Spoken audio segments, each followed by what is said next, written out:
નારાયણ હરે. તારીખ આજે 6 સપ્ટેમ્બર 2025 રોજના અનુક્રમમાં આપણે શ્રી રામાનુજાચાર્યકૃત વ્યાસસૂત્રનું શ્રીભાષ્ય જે છે તે જોઈ રહ્યા છે. ગઈકાલે આપણે જોયું કે ભાઈ માયા એવી જે મિથ્યા એવી જે માયા જે છે એ મિથ્યાત્વનું કારણ એમ કે વ્યાવૃત્તિ નહીં પણ બાદ છે. બરાબર. એમાં આપણે ગઈકાલે જોયું કે ભાઈ જે જગતગુરુ શંકરાચાર્યના અદ્વૈત વેદાંતમાં એવું કહ્યું છે કે ભાઈ ભેદ જે છે તે તો કંઈ હોતો નથી, પણ બધું એમ કહે કે મિથ્યા જ છે. એટલે ભેદ બધા મિથ્યા છે એવું કહે છે. એટલે શું છે, ઘટપટાદી જે પદાર્થો છે તે બધા મિથ્યા છે એવું કહે છે.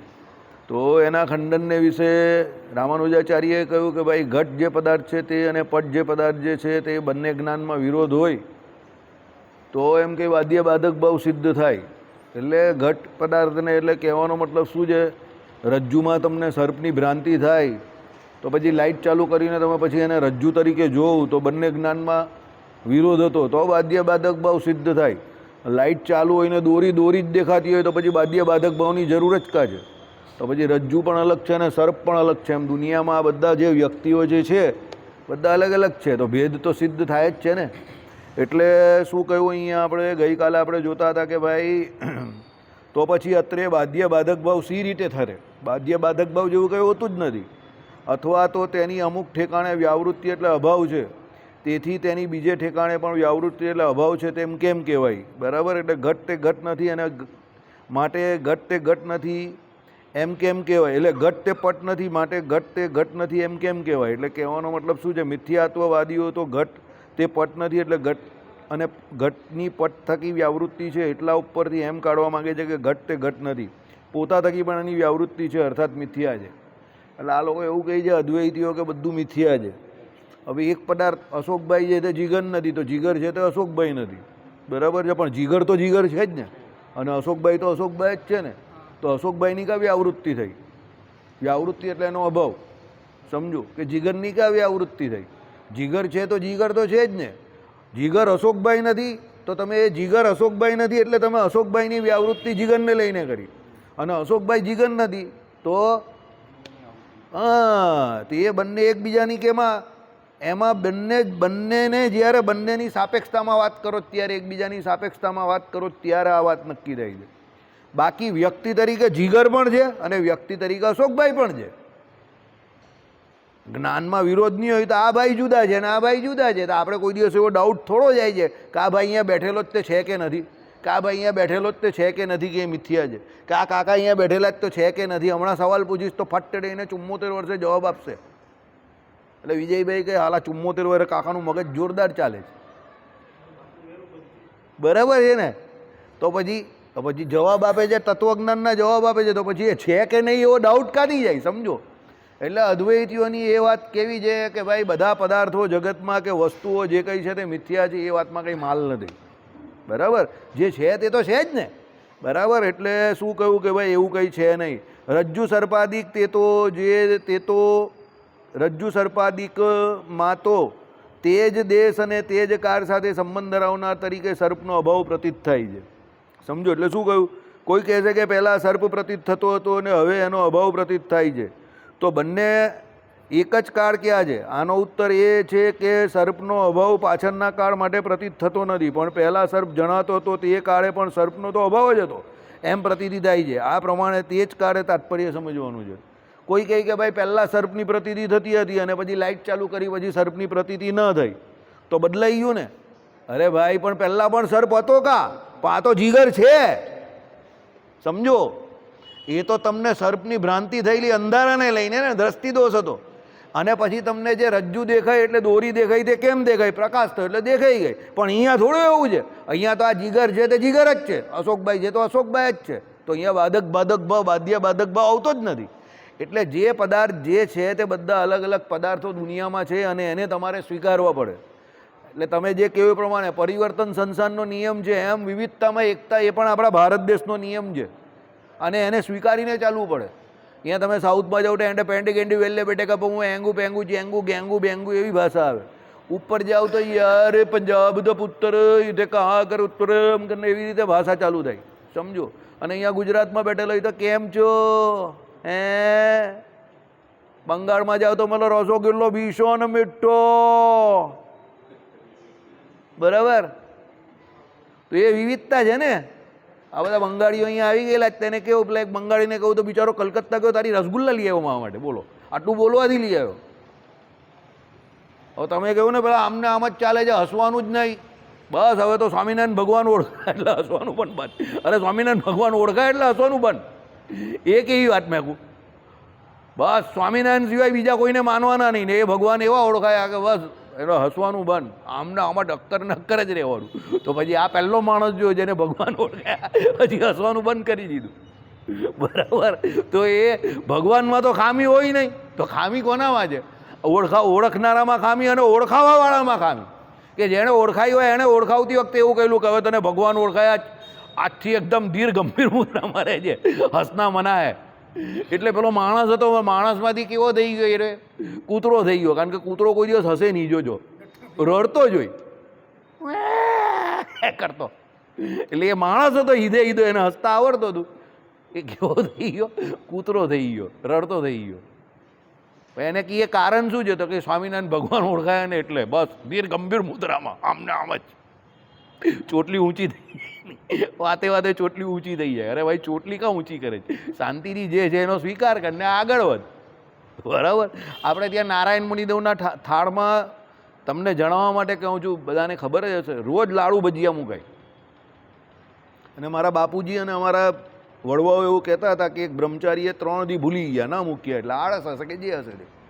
તો નારાયણ મુનિદેવ સ્વપ્નમાં આવીને કહી ગયા, ભાઈ લાડુ ભજીયાનો થાળ મેં અહીંયા લખાવેલો છે. એટલે જે દિવસથી મંદિર બન્યું ને ત્યારથી કોઠારમાં લખેલો છે કે નારાયણ મુનિદેવને રોજ લાડુ ભજીયા આપવાના. કેમ બનાવવાની ભાઈ તે? પેલા ભાઈ કહે કે એમ જ જીતો, બીજે દિવસ પાછો બનાવતો થઈ ગયો.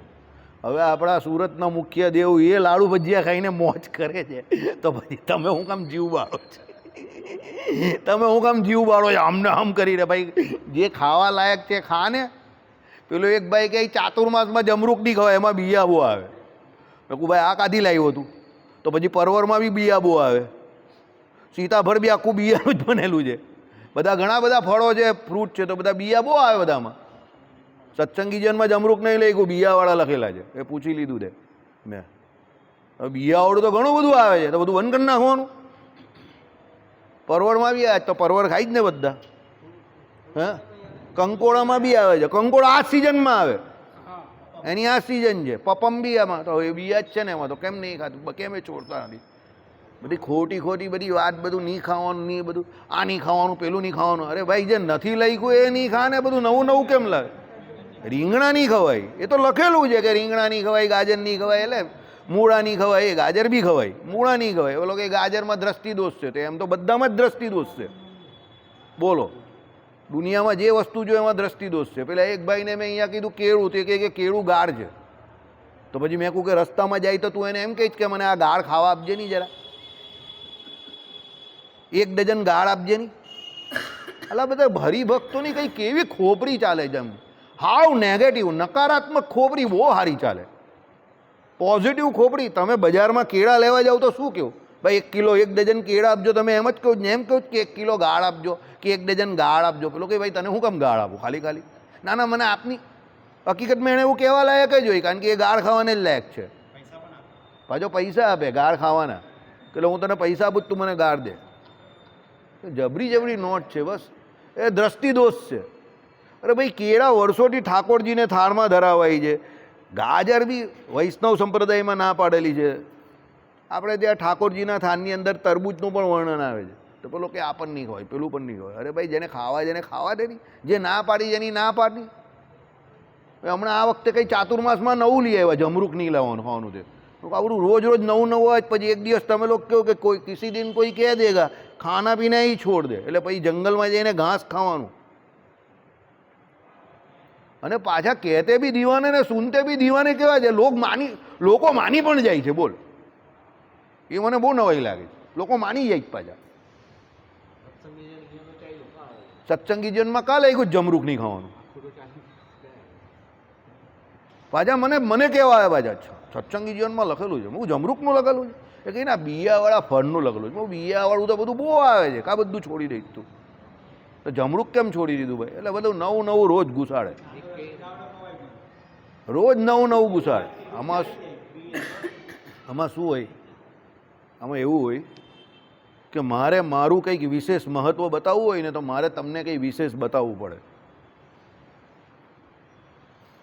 મને કંઈક આવડે છે એવું મારે તમને બતાવવું હોય તો મારે કંઈક વિશેષ બતાવવું પડે. એટલે હું એવું બધું હોતતો જ ફરતો હું રોજ કે એવું મળે ને હું તહલકો મચાવી દઉં, હંગામો મચાવી દઉં. હા, તમારા જેવા તરત માની જાય એ વાત, જમરૂક બંધ કરી દીધું. લે આપણું નવું નવું અહીંયા ઠાકોરજીના ઘનશ્યામ મહારાજને જ જમરૂક હમણાં 4-5 ધરાવેલા હતા, નીચે જ મૂકેલા હતા 4 જમરૂક. પરમ કે ચોથે દિવસે હતા, પૂછો ભગવાન જમરૂક. હા, તો તમે તમારી લોકોની જમરૂક લોકો જમરૂક નહીં ખાય. અંબા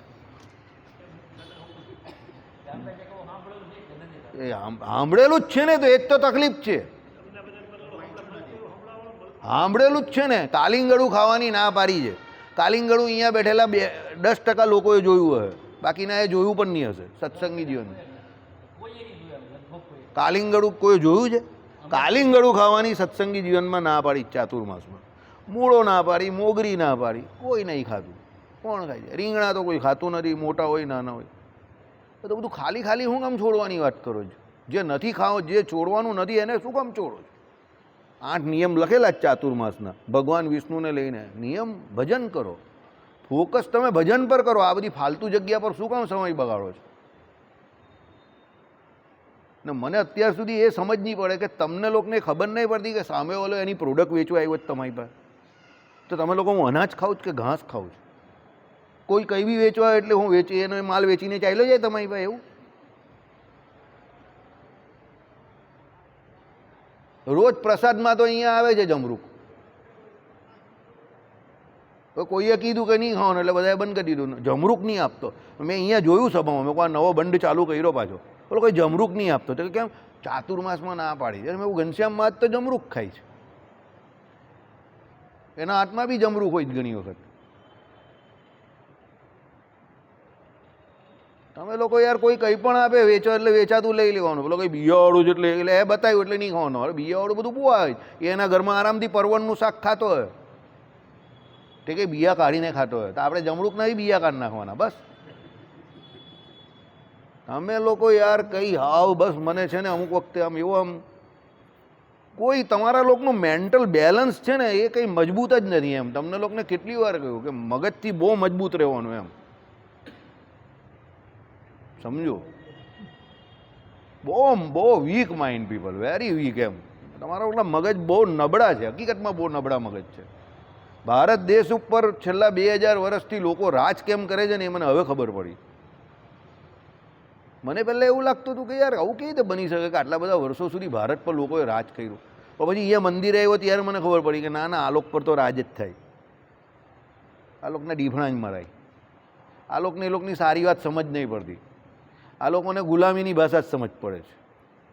હજુ આજે પણ એવું જ છે. હવે તમે જે અયોધ્યામાં 495 વર્ષ પછી લડીને મંદિર બનાવ્યું કોઈ માણસે, તમે એ માણસને હરાવી દો એટલે તમે કેવા માણસ છો? તમારી બુદ્ધિ કેવી? કોઈ ગમે તે કહીને કે સંવિધાન બદલવાનો ને આ બદલવાનો ને એ બદલવાનો, પણ તમે એ માણસને હરાવી દો. આ ઇતિહાસમાં કાળા અક્ષરે લખાશે. અને આ વસ્તુ જે છે ને તે બીજા લોકોને આપણી પર રાજ કરવા માટે પ્રેરિત કરશે. કે આ લોકો છે ને, ઔરંગઝેબ કહી ગયેલો ને 10 સિક્કા ઉછાળો, 100 હિન્દુ તમારી બાજુ આવી જશે. 10 સિક્કા નાખો. આ લોકોમાં કોઈ એકતા નથી. આપણી એકતા ખાલી બોલવાની છે. Weak mind people. આપણે આપણા ધર્મ પ્રત્યે કોઈ ગૌરવ નહીં. જે કંઈ કહી તે માની લેવાનું બસ. ચાલો, એટલે શું છે કે ભાઈ આમાં જે કહ્યું એ પ્રમાણે સર્પ તે સર્પ હતો જ નહીં, પહેલાં પણ ન હતો અને પછી પણ ન હતો. બરાબર? એટલે એ સર્પ હોય જ નહીં તો કાથી લાગે? બરાબર? ચાલો, બરાબર. અમારા બાપ દાદા વર્ષોથી અહીંયા મંદિરે આવે છે. અમારા બાપ દાદાએ કોઈ દિવસ અમને જમરૂક ખાતા રોક્યા નથી.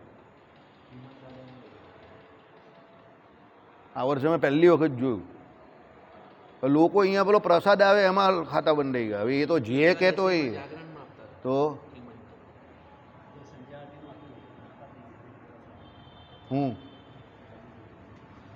એ તો સત્સંગી જીવનમાં એ તો બિયાને કારણે ના પાડી હોય ને, પણ હું કહું છું એ તો એમણે ના પાડી હોય, એમને કોણે ના કહ્યું હોય તો તમને ખબર છે બસ. તો પછી તેમાં હું એટલે એને તારી પહેલાં એ કહ્યું હોય કે નહીં ખાવાનું, એટલે બધા બિયાવાળું એટલે તો બિયાવાળું બધું બહુ આવે છે એવું. જમરૂકનું કાં લખેલું છે મને એ બતાવો. સત્સંગી જીવનમાં કાં જમરૂકનું લખેલું છે? તમે વાંચ્યું ભાઈ કોઈ દિવસ સત્સંગી જીવનમાં જમરૂકનું? આ લોકો વર્ષોથી ધર્મ નિયમ પાડે છે. તમે કોઈ દિવસ જોયું કે જમરૂક નહીં ખાવાનું હોય ચાતુર્માસમાં? રોજ તમને કોઈ નવું નવું પકડાવતો જાય એટલે પકડતા જવાનું. તમે લોકો યાર હું વાત કરો, આપણે કોઈનો વિરોધ નહીં કરતા, જેને નહીં ખાવો હોય તે નહીં ખાતા, આઈ ડોન્ટ માઇન્ડ. પણ એમાં બિયાવાળા ફળો વધારે પડતા બિયા હોય તે ખાવાની ના પાડી છે. તો બિયાવાળું એવું ઘણું બધું છે, એકલું જમરૂક નથી. આપણે હરિપ્રકાશ શાસ્ત્રીનો અહીંયા વિરોધ નહીં કરતા, એ સમજજો. હું જે કહું તે તમે એમ નહીં માનતા કે હું હરિપ્રકાશ શાસ્ત્રીનો વિરોધ કરું છું. આમાં શું હોય તમે સમજો, કેવા બહુ પાકેલા જમરૂક હોય તો અંદર ઈયળ હોય, બિયા વધારે પડતા હોય તો એટલે. બાકી અહીંયા ઘનશ્યામ મહારાજને તો જમરૂક ધરાવે છે. સમજો એમાં બી બિયા વધારે છે. તો પરવરમાં બી આવે છે બિયા, તો પરવર ખાવાના બંધ કરી દીધા. કંકોડામાં બી આવે છે. એવું કોઈ સ્પેસિફિક લખ્યું નથી કશે. આ તો કોઈ જગ્યા પર કોઈએ કહ્યું હોય તો તરબૂચનું પણ વચ્ચે આવેલું, તો બધા ઠાકોરજીના થારમાં જ તરબૂચ આવે છે. તો ભગવાન તરબૂચ ખાય તો આપણે કેમ નહીં ખાવાનું? હવે એ લોકોના સંપ્રદાયમાં નહીં ખાતા. હા, તો બધું ધીમે ધીમે બધું એવું આવશે, બધું બંધ કરી દેજો તમે લોકો પર. બધી હું ફાલતુ વાત કરો છો. ચાલો ઓકે, આગળ ચાલો. હવે અને તેથી વિરોધ સમજો, અને તે જ કાળ અને સાથે સંબંધ ધરાવનાર તરીકે સર્પનો અભાવ પ્રતીત થાય છે, અને તેથી વિરોધ બાધકતા અને વ્યાવૃત્તિ આવે છે. બરાબર. જે એક દેશકાળમાં જોવામાં આવ્યું હોય અને બીજા દેશકાળમાં ન હોય તે મિથ્યા હોય એવો નિયમ કોઈ ઠેકાણે જોવામાં આવ્યો નથી. જે એક દેશકાળમાં હોય અને બીજા દેશકાળમાં ન હોય, દાખલા તરીકે તમે અહીંયા છો અને ઘરે નથી તો તમે મિથ્યા થોડા છો? અહીંયા તો છો જ ને. તો અહીંયા છો તો પછી મિથ્યા કેવી રીતે થયા? મિથ્યાનો અર્થ પહેલાં શું થાય? જે નથી અને જે તમે માનો છો એ મિથ્યા, જેનો ભાસ થવો આભાસ માત્ર છે તે. આપણે કાંઈ આભાસ માત્ર થોડા છે? અહીંયા છે તો ઘરે નથી, ઘરે છે તો અહીંયા નથી. બરાબર. ચાલો, માટે ફક્ત વ્યાવૃત્તિ એટલે બીજે ઠેકાણે ન હોવું, બદલાઈ જવું તે મિથ્યાત્વનું કારણ નથી. એટલે કોઈ એક જગ્યા પર છે ને બીજા જગ્યા પર નથી એટલે એ કંઈ મિથ્યાત્વનું કારણ નથી બનતું. બરાબર. ચાલો, સત અનુવર્તમાન એટલે હંમેશા કાયમ રહે છે. સત્ય જે છે તે હંમેશા કાયમ માટે રહી છે. બરાબર. ચાલો, અને તેથી તે જ પરમાર્થ સત્ય છે એમ જે કહ્યું તે સિદ્ધ જ છે. એટલે તેથી પરમાર્થ જે છે તે સત્ય જ છે. એટલે જે કાયમ માટે રહી તે સત્ય જ છે. બરાબર, એમ સિદ્ધ જ છે. અને એને સાધનની જરૂર જ નથી.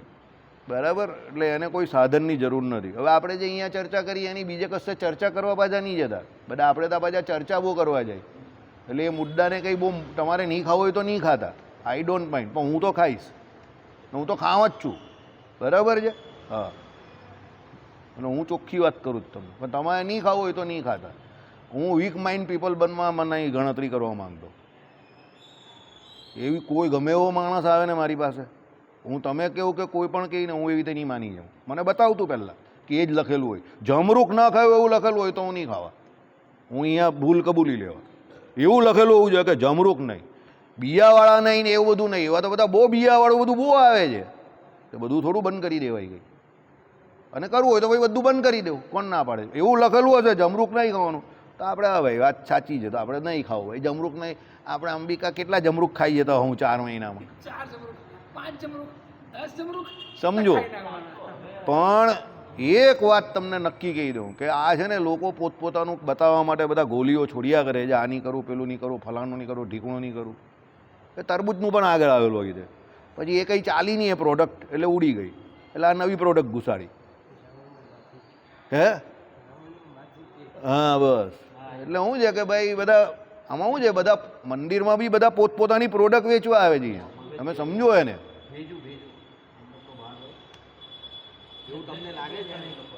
હે હા, ચાલો એ દ્રષ્ટિ દોષ છે. ચાલો એટલે હવે ચાલો, તેથી તે જ પરમાર્થ સત્ય છે એમ જે કહ્યું તે સિદ્ધ જ છે. એને સાધનની જરૂર જ નથી. માટે કેવલ સતત પરમાર્થ વસ્તુ છે એમ નહીં. એટલે બ્રહ્મ જે છે તે સત્ય જ છે.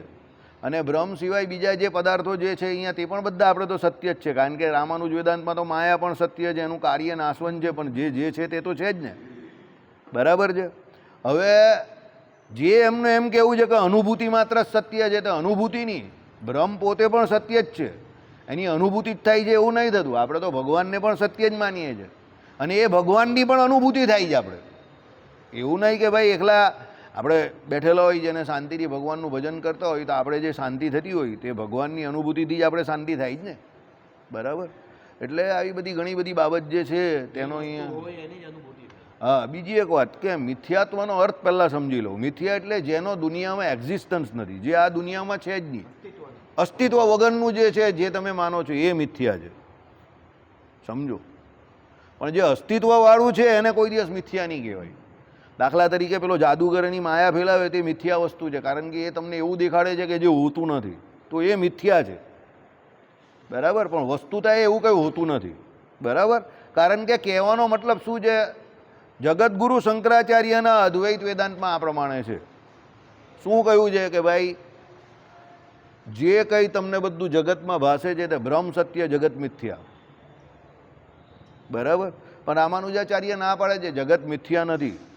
જગતનું કાર્ય જે છે તે મિથ્યા નથી, પણ એ કેવું છે, નાશવંત છે. કેમ? એમાં રોજ રોજ પરિવર્તન થાય છે એટલે. બાકી જગત કંઈ મિથ્યા નથી. મિથ્યા હોય તો તમારા ખિસ્સામાંથી 100 રૂપિયા તમે મને આપ્યા તો મારા ખિસ્સામાં વધ્યા અને તમારા ખિસ્સામાં ઘટ્યા, તો ભાઈ મિથ્યા હોય તો એવું શક્ય કેવી રીતે થાય? સમજો, આઈડિયા આવે છે? એટલે જો બધું મિથ્યા જ હોય જગત આખું, તો પછી આ શનિદેવ જે છે એમની પાસેથી હું હમણાં ખિસ્સા પર એટેક કરું ને 100 રૂપિયા લઈ લઉં, તો શનિદેવ કે ભાઈ મારી પાસે કેમ લેવા આવ્યા તમે એકદમ, સમજો. તો પછી એ હું એની પાસે લઈ લઉં તો પછી એમની પાસેથી ઘટવા જોઈએ અને મારી પાસે વધવા જોઈએ, તો એવું જ થાય છે ને. પણ એવું એટલે એકચ્યુઅલી મિથ્યા હોય તો એવું ન થવું જોઈએ. એટલે મિથ્યા નથી. તમે જે ક્રિયા કરો તે કોઈ ક્રિયા મિથ્યા નથી. મેં તમને ગાળ આપી તો તમે મને ગાળ આપો છો, મેં તમને મારામારી કરી તો તમે મને મારી જોડે મારામારી કરો છો, તો એ મિથ્યા હોય તો પછી કોઈ મારામારી કઈ રીતે કરે કે ગાળાગાળી કઈ રીતે કરે? અરે વ્યવહારના આટલા બધા ઝઘડા જ નહીં થાય ને. માયા મિથ્યા હોય તો વ્યવહારના આટલા બધા ઝઘડા કઈ રીતે થાય?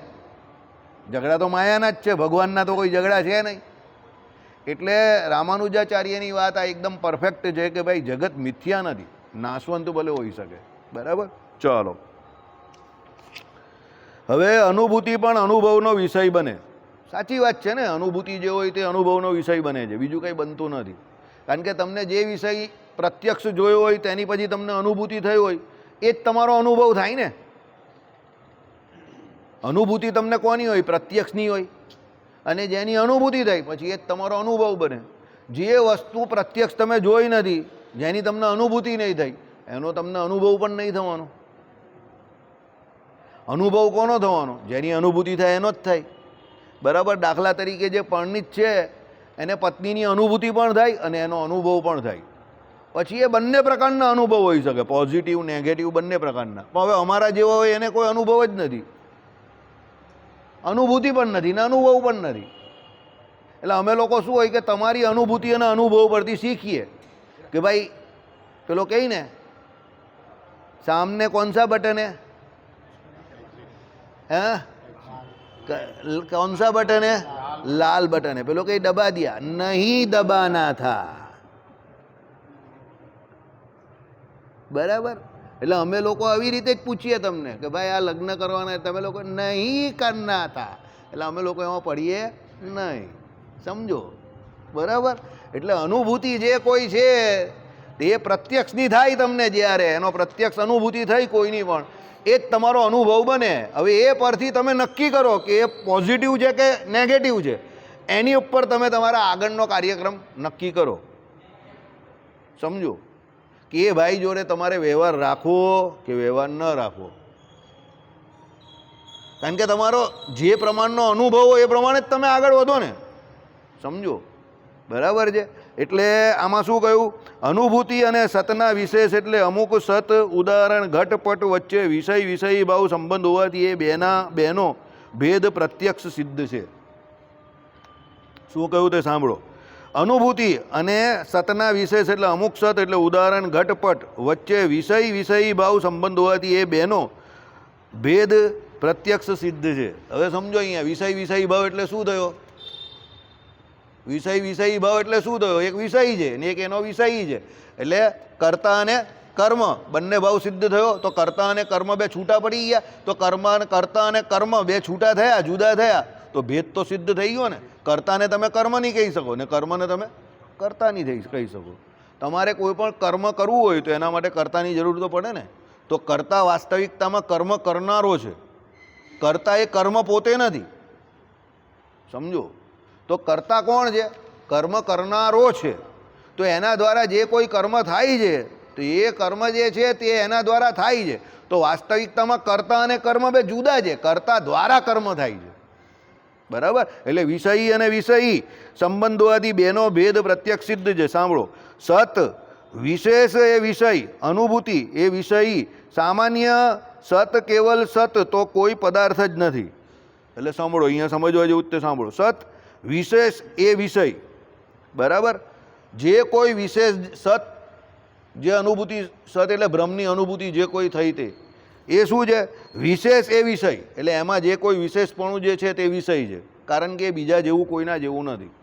ભગવાન જેવા તો એક ભગવાન જ છે, એકમેવ અદ્વિતીયમ બ્રહ્મ, તેના જેવું કોઈ બીજો નથી. એટલે હવે એનો જે વિશેષ છે તે જ એનો વિષય થયો. બરાબર? બીજું, અનુભૂતિ એ વિષયી, બરાબર? જે અનુભૂતિ થઈ એની તે વિષયી થયું. બરાબર? સામાન્ય સત એટલે કેવલ સત તો કોઈ પદાર્થ જ નથી.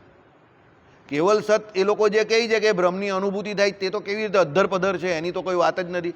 આપણે જે વાત કરીએ તે પ્રત્યક્ષ ભગવાનની વાત કરીએ છીએ, એની અનુભૂતિ ને એની વાત કરીએ. એટલે દાખલા તરીકે આપણી પાસે તો ભગવાન પણ પ્રત્યક્ષ છે ને. એ લોકો તો કેવા માને છે? નિર્ગુણ નિરંજન, પેલા આકાર વગરના નિરાકાર માને છે. કોઈ પણ પ્રકારના ગુણને કશાને સ્વીકાર કરતા નથી, અનિર્વચનીય. એટલે શું કહ્યું? સામાન્ય સત એટલે કેવલ સત તો કોઈ પદાર્થ જ નથી. એ તો કોઈ પદાર્થ જ નથી ને, કારણ કે એની તો એ લોકો ફક્ત વાત જ કરે છે. એટલે તો આપણે સમજવામાં તકલીફ પડે છે. તમને સમજવામાં તકલીફ કેમ પડે? કે જે વસ્તુનો અસ્તિત્વની હોય, જે વસ્તુનું, ને એના વિશે તમને મારે સમજાવવાનું છે ને તમારે સમજવું છે, તો અઘરું પડે ને. આપણામાં તો શું છે કે આપણા ભગવાન, તો તમને તરત ઘનશ્યામ મહારાજ દેખાય, તમને તરત નારાયણ મુનિદેવ દેખાય, તમને તરત હરિકૃષ્ણ મહારાજ દેખાય. બરાબર છે? દેખાય ને? ઓકે. હવે તમને જ્યારે એના પ્રત્યક્ષ દર્શન કરો એટલે તમને એની અનુભૂતિ થઈ, અને અનુભૂતિ થઈ એ પ્રમાણે તમારો અનુભવ થયો. હવે સમજો, વિષય એ ભગવાન જુદા છે, આપણે જુદા છે, એની અનુભૂતિ જે થાય છે તે પણ જુદી છે, પણ એ પ્રત્યક્ષ વિષય છે એની આપણે અનુભૂતિ થાય છે. ત્યારે એ લોકોમાં તો એવું કંઈ છે જ નહીં. એ લોકો તો કેવલ સતરૂપ માને છે. અનુભૂતિ એમ કોની અનુભૂતિ? કેવી અનુભૂતિ? જય સ્વામિનારાયણ. કંઈ કહી જ નહીં શકાય એના વિશે, એવું છે. એ લોકો પોતે જ એવું કહે છે, અનિર્વચનીય છે. બરાબર? ચાલો ધીરે ધીરે જઈશું, સમય થઈ ગયો, એક લાઈન ચલાવીએ. અને એનો બાદ થતો નથી.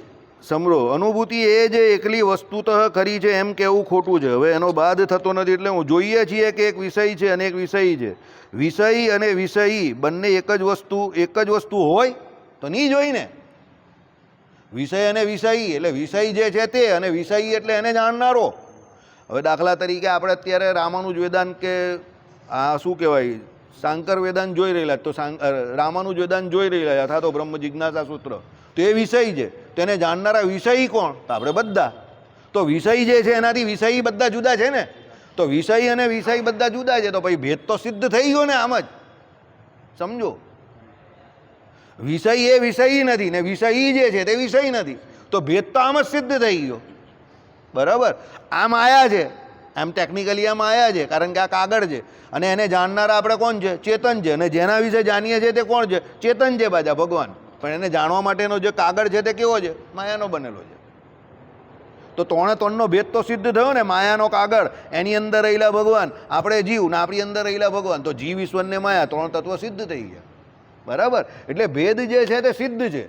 વિષય અને વિષયી બંને અલગ અલગ છે. વિષય એટલે સબ્જેક્ટ, અને વિષયી એટલે એ સબ્જેક્ટને જાણનારો, તો એ બંને અલગ અલગ છે. અને એ સિદ્ધ વાત છે કે એ અલગ અલગ જ હોય. કેમ? કોઈ પણ વિષય હોય એનું પ્રકાશન કેવી રીતે થાય? તો વિષયી દ્વારા થાય. વિષય પોતે પોતાનું પ્રકાશન કરી શકે નહીં. સમજ પડી ગઈ? ન સમજ પડે તો કાલે પાછા સમજાવશું. શ્રીપતિમ શ્રીધરમ સર્વદેવેશ્વરમ ભક્તિ ધર્માત્મજમ ના ના કઈ બોલું નહીં. કઈ નહીં. ચાલો ભાઈ, કાલે ગ્રહણ છે, આવતીકાલે રવિવારે. આવતીકાલે રવિવારે ગ્રહણ છે. બપોરે 1 વાગ્યાથી જમવાનું બંધ કરી દેજો. 12:57 પછી જમવાની, એટલે કોઈપણ પ્રકારનો જે કોઈ સશક્ત વ્યક્તિ છે એને જમવાનું નથી. અને રાત્રે 9:57થી ગ્રહણ જે છે એની શરૂઆત થશે અને લગભગ 1:26 કે 27 સુધી એ ગ્રહણ જે છે એ એમ કહે કે એનો મોક્ષ થશે. હવે ત્યાં સુધી આપણા રામપુરા સ્વામિનારાયણ મંદિરમાં ભગવાનના દર્શન જે છે, એટલે બધી મૂર્તિઓના દર્શન ખુલ્લા રહેશે, એટલે દરેક હરિભક્તોએ અહીંયા આવીને લાભ લેવો. અને ગ્રહણમાં આમ પણ ભગવાનનું ભજન કરવાથી વિશેષ ફળ મળે છે, એટલે નાહી ધોઈને ફર્સ્ટ ક્લાસ અહીંયા ભગવાનનું ભજન કરજો. બરાબર. હવે એ પછી ઘરે જઈને પાછા અહીંયા ગ્રહણનો મધ્યકાળ હોય ત્યારે પાછા જે કંઈ તમારે દાન કરવાનું એનો સંકલ્પ કરજો. અને પછી એ જ્યારે પૂરું થાય ગ્રહણ, પછી ઘરે જઈને સ્નાન કરજો. તાપી નદી જે જઈ શકતા હોય તે તાપી નદીમાં સ્નાન કરજો, ભગવાનની પૂજા કરજો, પછી સૂઈ જજો. અને તમે જે દાનનો સંકલ્પ કર્યો હોય તે 48 કલાકમાં કરી દેજો. ચાલો. શ્રીપતિમ શ્રીધરમ સર્વદેવી